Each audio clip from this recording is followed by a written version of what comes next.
Hello, everybody, and welcome to the Wait, What Are We Talking About podcast, episode 201. My name is Bret, a.k.a. Enigma9011. You can catch the podcast live over on twitch.tv/Enigma9011. You can drop a follow over there. You get notified when we go live, so you join in on the fun conversation and discussion. But if you can't catch it live, that's a-okay. Go over to YouTube or podcast services the very next week, where it's broken out topic by topic and put as one big video and MP3 for your amusement on the following Friday. Last but not least, if you want to support the channel just a little bit more, anywhere where you're watching this, listening to it, whatever it is, if you drop a follow, subscription, whatever you can on the platform of choice. It seems small, but does help the channel grow. So if you take the time to do that, we would love and appreciate you for it. So we got two topics today with the solo podcast. Let's just jump into it because I can't hold the excitement anymore. We're going to jump into our first topic and talk about WWE2K24. As of recording, they dropped information today, galore, with the announcement trailer, the covers, details on new things they've added, things they've adjusted. Obviously, only tip of the iceberg just because it's still early on, but I wanted to dive into what they've released for us here today, talk about what's cool, speculate on some other stuff, and go on into it. So, in case you don't know, so 2K24, we have a release date of March 8th for the Standard Edition, March 5th for the pre-order, the Deluxe, and the special one, which we'll get into. We do have three covers. For your base game, cover superstar is going to be Cody Rhodes. Not a big surprise there, trying to finish his story. And then for the Deluxe, we got a fun surprise. We got Rhea and Bianca kind of sharing the cover there. So the two ladies are going to be covering for the Deluxe. And then our first big announcement, which the social media team leading up to today's reveal, we're hinting a lot of stuff, and obviously the internet being the internet and the fandom, a lot of speculation. What do these images mean? We got a referee shirt as Moose peels out over here. We got a referee shirt. We got a knight armor set. We had Cena post a NWO shirt with a pirate logo. I feel like there's two other images, at least like bigger ones, other than just generic hype from Superstars with like the 2K24 logo. A lot of people are speculating like match types, or is this going to be a Mania thing with the showcase? Kind of akin to 2K14 with the 30 years. We're obviously on the 40th anniversary. Is it going to be that? God damn it, they're doing it. They decided to go a different route with the showcase this year. They are doing 4 years of Mania. So let me see. 2K Showcase of the Immortals. I'm reading pretty much off the article from WWE.com, if you guys want to reference that later. So 2K Showcase of the Immortals. For 40 years, WrestleMania has captivated millions of fans around the globe, blah, blah, blah, blah, blah, from different moments, yada, yada, yada. The 2K Showcase, 2K24 Showcase of the Immortals puts the players in control, playing through the most iconic moments in WrestleMania history as 2K's distinctive slingshot tech seamlessly morphs gameplay into live action footage and back again for the most immersive WrestleMania video game experience to date. A host of unlockable content adds challenge and replay value to this historical experience. So, let's just start with that one. So, very cool that they're doing that. No offense to Cody. He hasn't had the most memorable career in WWE. Like a Cody showcase, I don't think would have been all that exciting. Just alone in the WWE. Obviously, outside of WWE, he's made some more waves.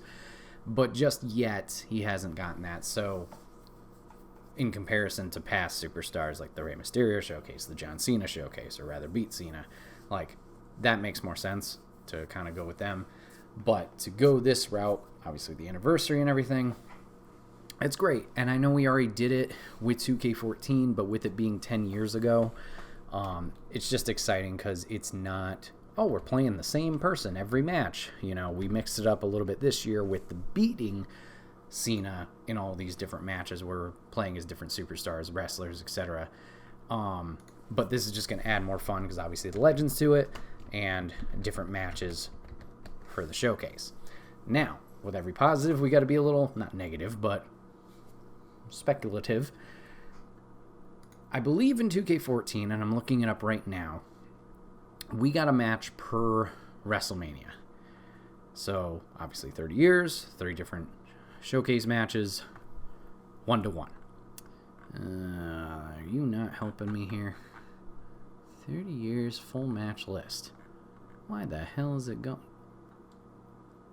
Oh, Jesus. Okay. So apparently we got more than 30 matches. My memory's ass.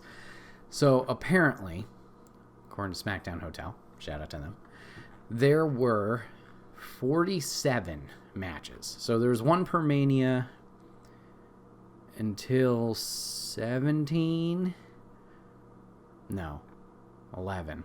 Jesus. Okay, never mind. Some had duplicates, like WrestleMania 9 had 2 matches, WrestleMania 11 had 2 matches, 12, so on and so forth. So you got 47 in total. Now, this is where, like I said, the speculating.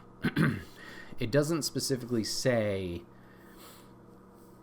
it just says the greatest matches over this time. I don't want to be negative, but does that encompass all of the WrestleManias? Or is it just going to be pick and choose, like, oh, obviously Hogan Andre from 3, which we've seen footage of? Is it going to be Stone Cold Bret Hart? Is it going to be HBK Undertaker, which we saw footage of that one? I don't know if we saw Stone Cold and Bret. Is it going to just be picked and choosed matches here and there? Because, obviously, WWE, they only have, I don't know, I put we, obviously only have certain members under their roster. What do you do with people who are signed to AEW or other companies? We'll just go with that. What do you do with them? I don't know, and I think that'd be pretty difficult to get them in the game itself. You could obviously do other matches, but if they're part of the biggest match of that Mania, it gets a little tough. And a lot of people online were speculating, like, what do you do with, I think WrestleMania 37 was the big one in question, which was Roman, Edge, and Daniel Bryan, and then it was Bianca and Sasha. Like, you only have Roman, you only have Bianca. What's the big match for 37? I think that was the specific example people were using. So it's going to be interesting to see what people do here, or what 2K throws at us. Obviously, with people who aren't in any specific company, I'm sure they could talk with them. Obviously, we see the different legends that make their appearances. But that's something we'll have to keep an eye on. It's a cool announcement. It's very exciting. It's fun to see it after the 10 years, obviously, from 2K14. But this is one I'm scared might not deliver and might be just like, it's really cool, but doesn't live up to the expectations, if that makes sense. Still think it's a fun idea. We'll just have to keep an eye on it. Not to be super negative, but we'll have to see. So along with that, we got, let's see, iconic roster. Yep. Sorry, just circling back before we keep going with the different types of announcements. The announcement trailer was really obviously exciting and fun. Oh boy, looked a little rough graphically, I'm not gonna lie. Gameplay looks exactly the same from the limited that we did see of last year's. Granted, I get it. People don't change all that much. You're not going to make leaps and bounds. It's similar to the NBA games. Like, what are you going to really do? I was kind of hoping, in a way, they would leave last-gen consoles in the past to focus on next-gen. I think that's where the next leap will be, if you can put all your resources to that.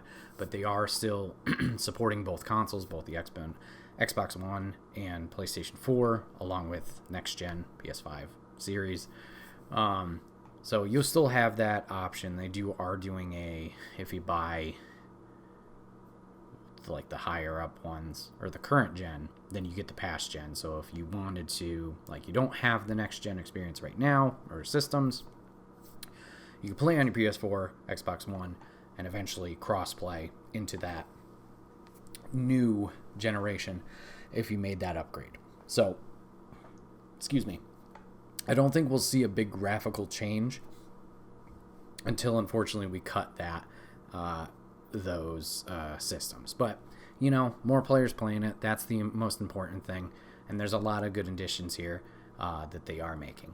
As I said, a lot of shakiness here, not just that gameplay. That was just my thing of like, oh, it looks exactly the same. They really CGI'd some stuff here. Oof. Man, it did not look good. Cody walking on a ramp, that looked gross. They kind of did this thing with the finish the story narrative that they're doing. They had Hogan talk, they had Austin talk, they had Taker talk. In my opinion, Hogan didn't look... He was fine. Austin did not look great. And then Taker probably looked the best, but also the lighting probably helps him. It's dark. You can hide a lot more in that. But just something small of like, maybe we could have taken a little bit more time to clean this up. But it is what it is. Sorry, the nitpicking. It is what it is. It's more the other stuff that matters. All right, so we talked about Showcase. So along with those teases of imagery, we were speculating of the Showcase stuff, or the internet was. We were also talking about match types. I talked about the referee shirt. They put out like a knight armor. I think those are the two big ones in terms of match type. So we are actually getting 4 new match types. We are getting special referee back, ambulance matches, casket match, that was another image, and gauntlet match. Those are all making the return. It's been a while for a few of these matches. I think gauntlet might be the closest to being like the most recent, along with special guest. But apparently ambulance hasn't been around since 2010 SmackDown versus Raw. Casket match, I couldn't tell you. So cool that we're adding those in. I think the even more exciting thing out of this, and it's a small thing, but I think it goes far in terms of presentation. The referee shirt imagery was a double 2-for-1 type thing. We get the match. We're also getting 7 real life referees actually now in the game with their likenesses. So no more just kind of like kind of Charles Robinson and this kind of guy here. We're going to get actual referees in there, which I think is great. I think we've only seen, oh boy, her real name I think is Daphne. I don't remember her referee name. One moment. WWE referee. Let's say. Yeah, real name's Daphne. What the fuck? Is that it? Maybe it's just her. Okay, anyways. She's in it. We've seen her character model. Looks great. Excited to see who else is in there, but that's just a fun thing. Like I said, it just adds more to the presentation. This has led to, once again, a whole lot more speculation. I don't know if it's the fandom setting the bar too high with, are more commentators going to be in, or rather ring announcers? Are we going to get Mike Rome on SmackDown? Are we going to get Samantha Irvin on Raw? Are we going to get Alicia Taylor on NXT? Are we going to get those 3? It's the internet. It's Twitter. Everybody goes crazy and pulls all little things, and it's like Charlie Day with the strings trying to figure out, oh, well, they replied to them, and they got reposted here, and this, that, the other thing. If it's there, awesome. Like I said, obviously it doesn't change anything gameplay-wise, but it adds that extra layer of, like, presentation, and I think that just adds another whole layer to this cake that's going to be fun. So let's talk about the new match types and improvements, or rather read what they said here. Players asked WWE2K24 delivers with 4 new chaotic match types, including special guest referee, ambulance match, casket match, and gauntlets match. In addition, Backstage Brawl now features 4-player support and interactive environmental elements, including a working elevator, breakable control room glass, and a vending machine with throwable sodas. While the Royal Rumble now offers support for 8 online players and 30 Superstar online matches, all of the familiar WWE 2K match types such as War Games, Extreme Rules, TLC submissions, Hell in a Cell, and many more return. More details to be shared soon. So cool. So I haven't been one really to try out the backstage stuff. I've just seen gameplay clips here and there, but to have more freedom and fun stuff involved is great, and I'm curious to see what kind of tweaks, especially with War Games being the new big addition last year in terms of match type, what kind of tweaks they figure out or made for this game to try and make it better. Gameplay upgrades. Okay, so this is just generic stuff that they've added. 2K24 features improvements to gameplay throughout, including super finishers. What the hell is that? The trading blows minigame, so we get the boo, yay, punches back and forth. Top rope dive into a group of opponents outside the ring. Double title matches, so title for title, both on the line at the same time. New paybacks and much more. New weapon types, including trash cans, guitars, and microphones, plus the ability to throw weapons, allowing players to bring the pain. Also, 7 real WWE referees are featured to add immersive experience. So, we get some fun stuff there. I have no idea what super finishers means. Obviously, you have the cinematic stuff, the double finishers that they've had in the past. I'll be interested to see what that means. I don't know how often you're going to use it in moment-to-moment gameplay, but same with the trading blows thing. Is it going to not overstay its welcome, but is it going to be something that interrupts too much after, like, oh, the not nostalgia, the initial response to it, like that excitement wears off? Is it just going to be like, oh, we're going through this? Like how some of the Royal Rumble minigames kind of felt, is like not super exciting. Is it going to hold on to it? Top rope dives into a group of people. I'm excited to see how that works out. Hopefully physics-wise and everything looks decent, but that's fun. Double title matches is huge, especially for the next section we're going to talk about. And then paybacks and stuff I don't have too much experience with, at least paying attention to it. So, hey, whatever. Big one. Let's talk my GM.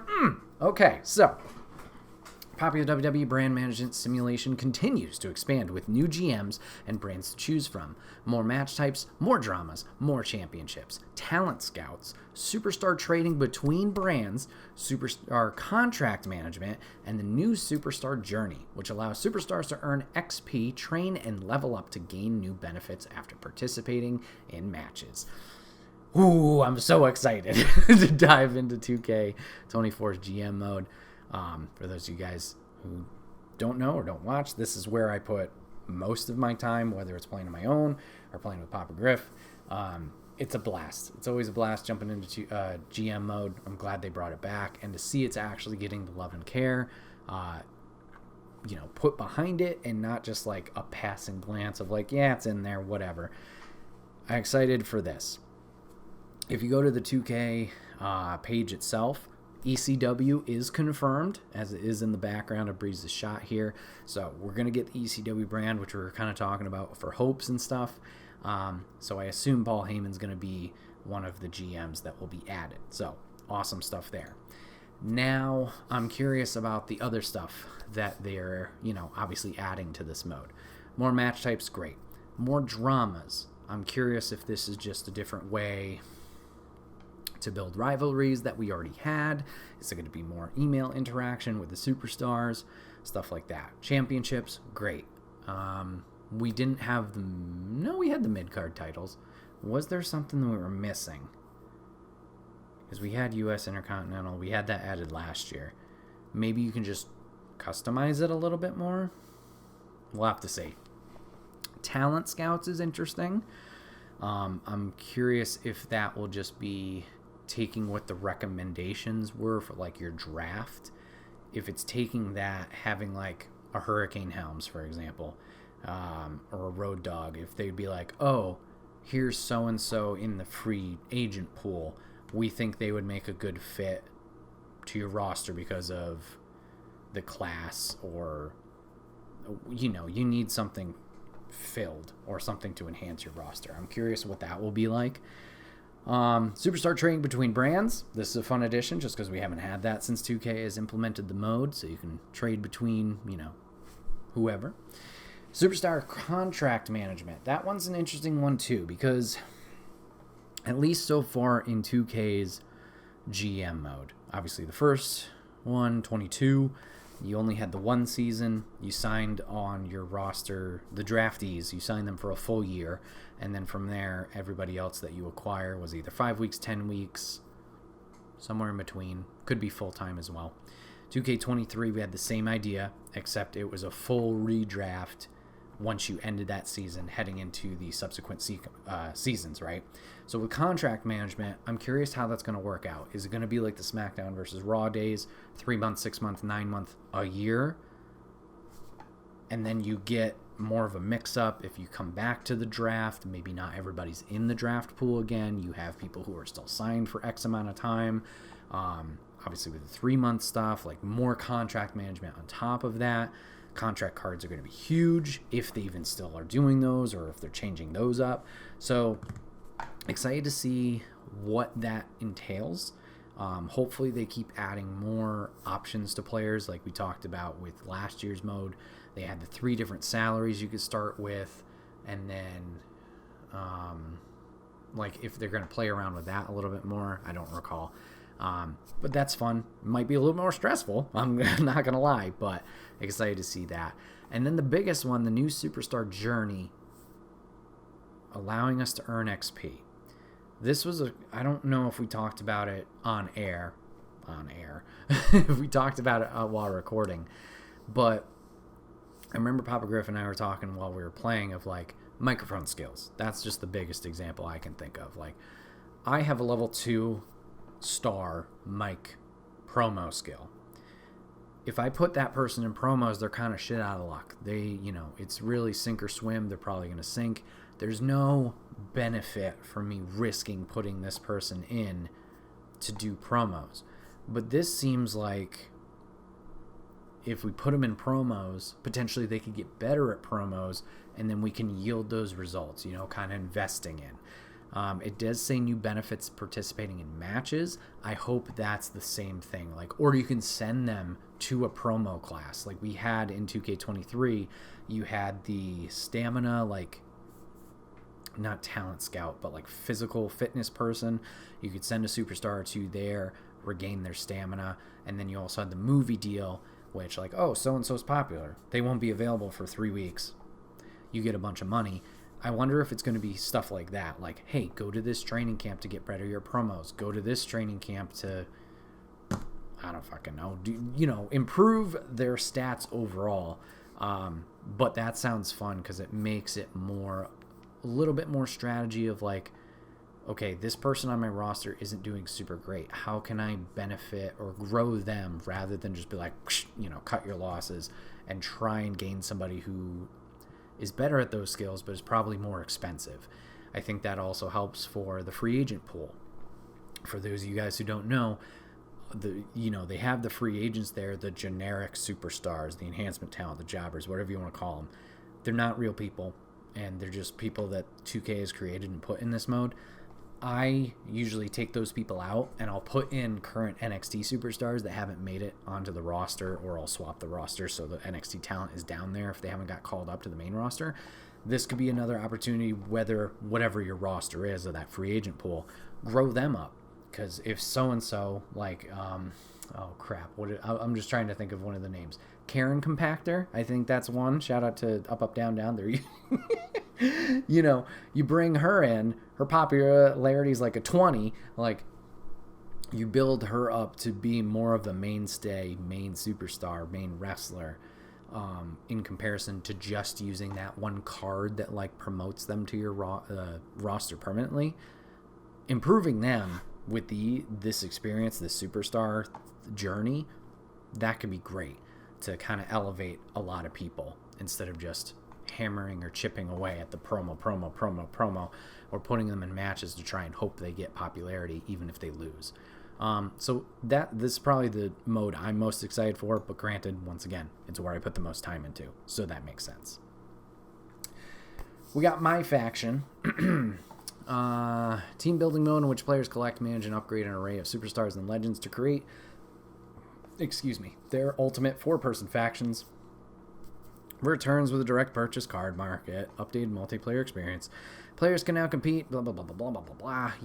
Yep. Same stuff as it's been, just some revamped stuff. Now, I think the big thing with my faction, it's not on this article per se, but it was posted somewhere. It seems like we might have been heard with our complaints. We'll have to see once again how it plays out. There's potential that things we unlock via the whole in-game purchases, real money purchases, those attires will become available outside of my faction mode. Previously, it was all locked in that mode. You're just using Seth Rollins with his white SummerSlam gear or whatever in that mode. You can't use him in exhibition, whatever. It seems like there may be a new twist, I think was the phrase used, to use it outside of my faction. If that's the case, hell yeah, let's go. My faction, I know, is hit or miss. It's very repetitive to me, so I haven't sunk my teeth into it fully. But that will definitely be a big motivator to be play this mode. You can unlock more stuff to use outside? Hell yeah. You know, I'm not going to be dumping cash into it. If you do it, whatever floats your boat, whatever makes you happy. But if that is available now, to have those unlocks available outside of the mode, like I said, it's going to be more enticing for players to play.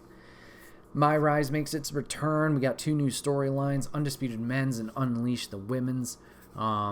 Put players in control of custom-created superstars looking to make a name for themselves and cement their legacies in WWE history. I don't know why I said that so weird. Featuring Roman Reigns, Cody Rhodes, Mick Foley, and others performing voiceover for the first time, alongside other superstars and legends. Expanded rewards, original My Rise characters, unlockables, carrying over into other game modes, new environments. My Rise is more impactful on overall 2K experience than ever before. To be honest, I did not dive into the past 2 years worth of My Rise. I heard decent things about 2K23's with the more focused storylines of the men and women's, branches, but haven't delved into it, so I don't know exactly what you can unlock in there. I know like Ezekiel was in there, Molly Holly was in there. I think Triple H is as Hunter Hearst Helmsley, like Fancy Man. I think he was in there.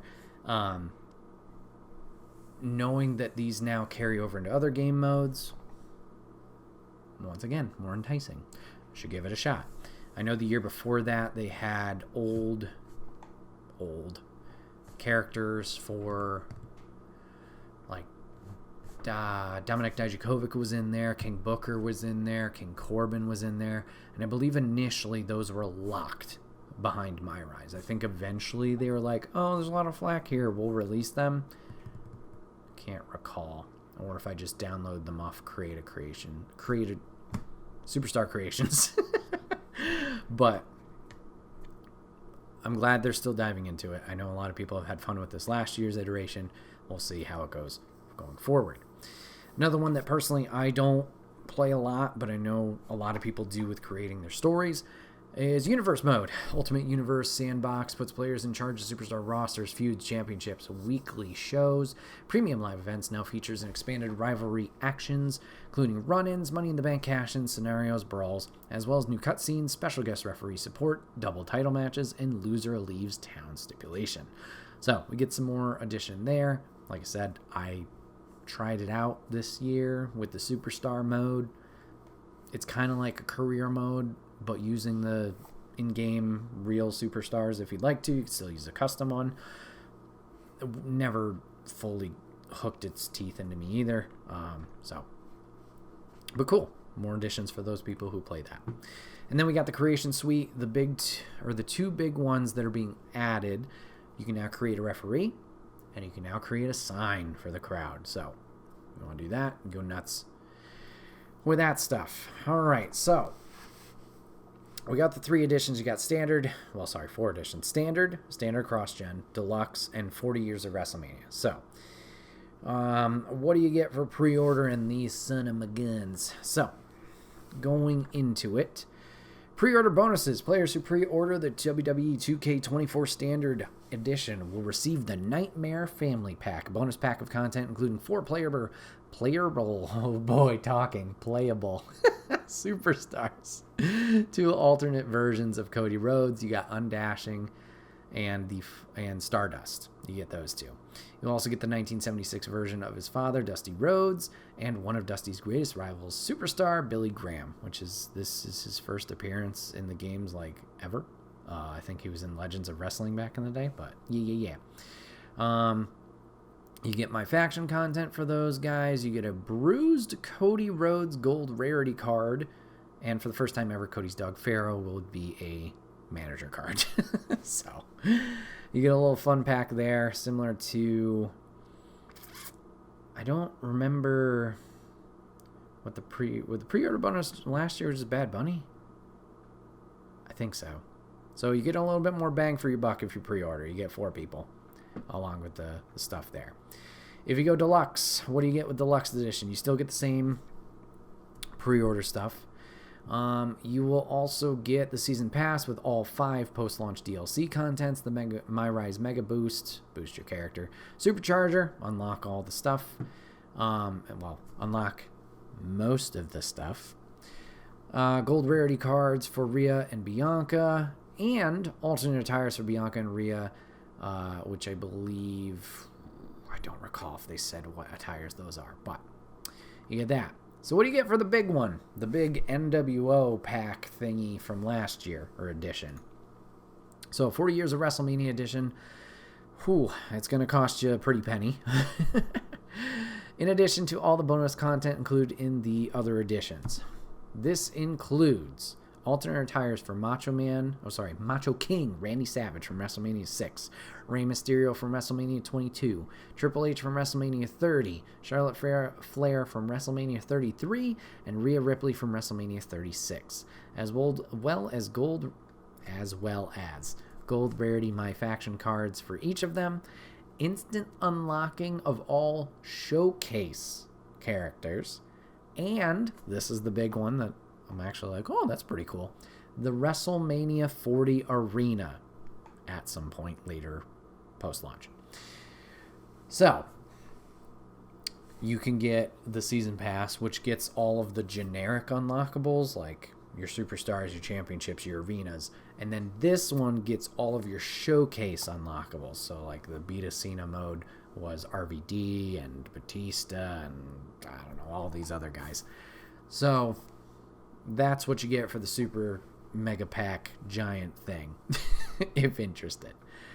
So a lot of cool things announced for this year's game. You know, still a lot to see. Obviously this is very tip of the iceberg stuff of like early release, early announcement. We'll have to see with time and as we get closer what details are going to come out about the showcase, about gameplay, about all these additions.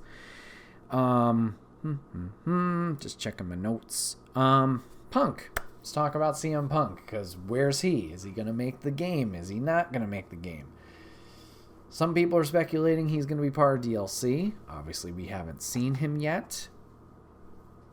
Timetable's a little wonky. He just got back for Survivor Series. That's a tight window. You want his character model to look great as one of your top people. We'll have to see. He seems like a huge name to put in DLC, but that's more of like, you know, you can't help it. It's more of a time thing, not a name thing.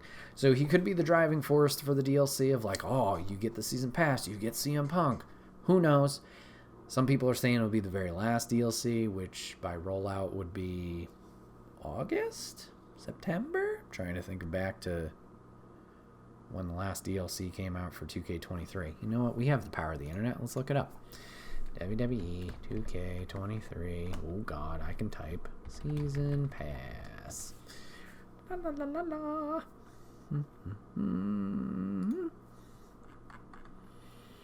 August. Okay, so August was the last pack. So, could be there. Also, Mr. Wyatt. Bray.